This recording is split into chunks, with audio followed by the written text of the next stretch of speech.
Alright, welcome back to a brand new video of the Targeted Individual Program. Targeted Individuals Experience. Fredrick Douglas said that the slave who thinks is the most dangerous to the slave master.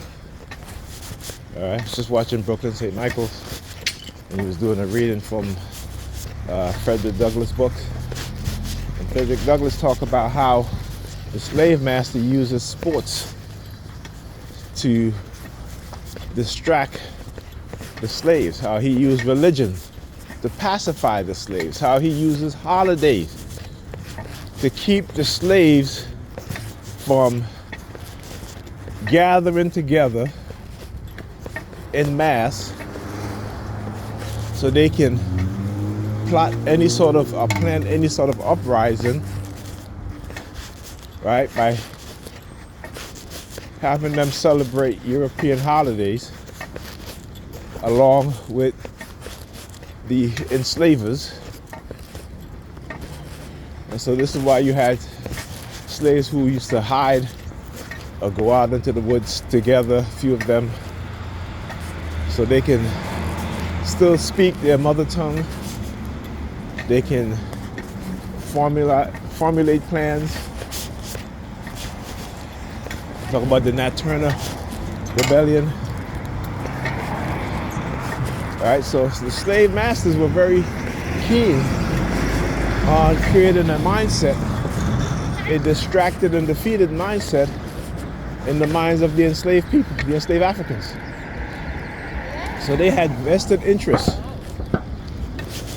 in not having you, who was you in particular, but the enslaved people, the enslaved Africans, from having any sort of critical thinking, any kind of critical thought. As Fredrick Douglas said, to keep the slave deaf, dumb, and blind was advantageous to the slave master. For the slave who cannot think is a slave who will continue to be in bondage. A slave who cannot see is a slave who will continue to be in bondage. A slave who is deaf will continue to be a slave in bondage. So today, the same tactics are being used. Though we may not have the shackle on our feet and hands and necks, but we have the shackle in our minds.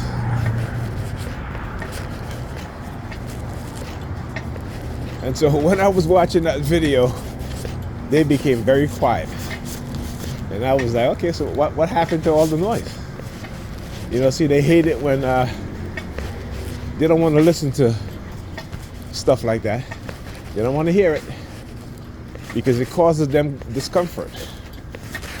Right? When I say them, I mean the racists on the New York Predator Police Department, the New York City Predator Department, I should say, the racists in the CIA, the FBI, the racists in the Department of Defense, the military. If you don't think, again, racism is a fully, deeply entrenched part of America and every aspect of American society and America itself, then you are the deaf, dumb, and blind slaves that Fredrick Douglas was talking about. Racism is, and white supremacy is American as apple pie. Okay? It is American as apple pie. So, again, like I said, when early on in my targeting, trying to search for answers to what was happening, also my awakening in terms of my consciousness, and I think I was going through that awakening before, and again, it's part of the reason why I became a target, and also part of the reason why my brother became a target before me. And we were in our young 20s, you know, engaging in activities to make sure that as we get older, that we learn our craft, right? To create our own business. And again, this is what they don't want. And the use of weaponization of black people against each other, whether it be foundation of black Americans against everybody else, or everybody else in terms of black people, whether they're from the Caribbean, from Africa, from Europe, South America, what have you, right? The importation of the negative stereotypes in the minds of black migrants who come to this country and somehow think of themselves as being better than black Americans. Right? You can't blame, those black immigrants. It is placed into their mind by white supremacists and white supremacy. All right? In Africa, some countries in Africa, before Africans come to the United States, they're being shown a video.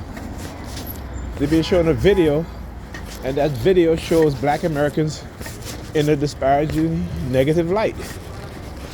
Right? It is to embed this separation in the minds of black people elsewhere, that somehow that we are different and better.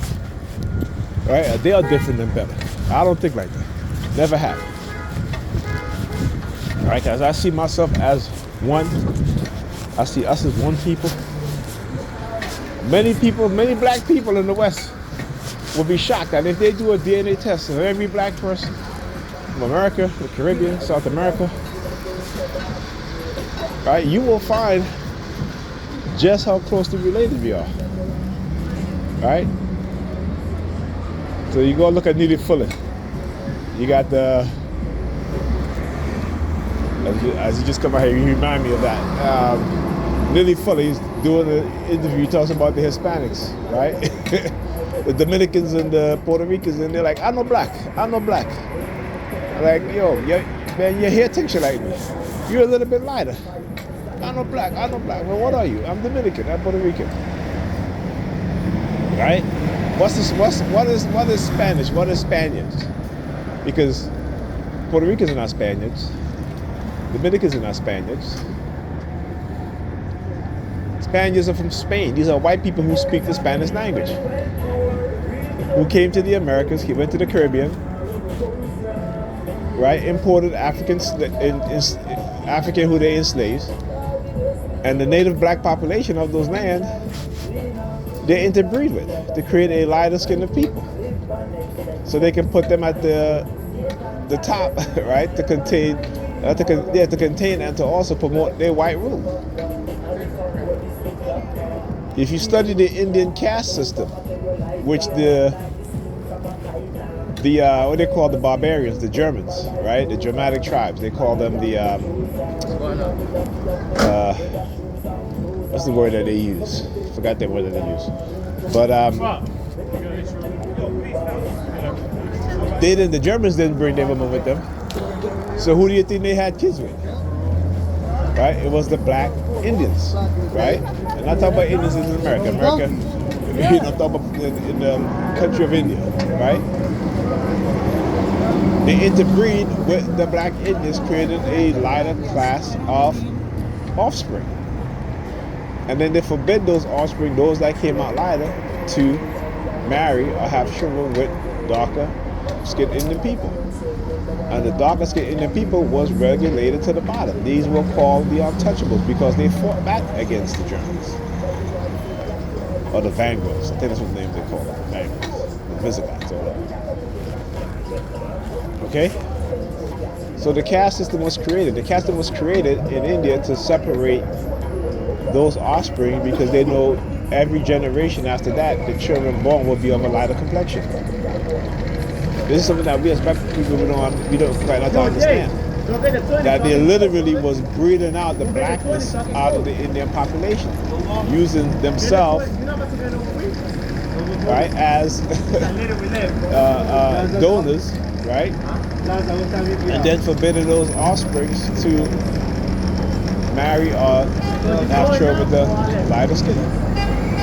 Same thing happened in China. Same thing happened in Asia, right? China, Asia, what do you want to call it? Vietnam, South Korea, North Korea. The exact same thing happened, right? the purposeful and intentful reading out of the darker skinned population. Same thing in Brazil, what's happening, right? Portugal is a perfect example of that, right? Portugal had a large indigenous black population as well as enslaved Africans, and they breed out the black population in Portugal, right? Is it Portugal or is it South America? Am I saying the right word, the right country, Portugal? I'm not right. Anyway, you guys know what I'm talking about. Yeah, Portugal. All right, talk together.